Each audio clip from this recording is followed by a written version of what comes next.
My name is Sean from Santa Rosa. I was referred to Dr. Daniel by my dentist, Dr.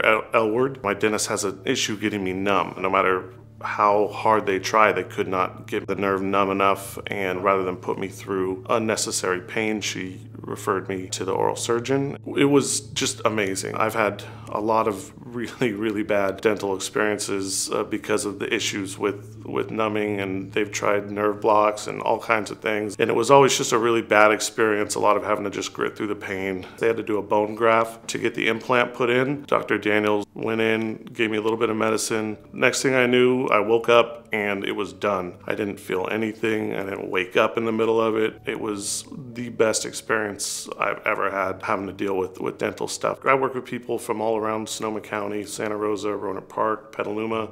I've got friends in Cloverdale and Healdsburg, telling everyone I know that this is the place to go.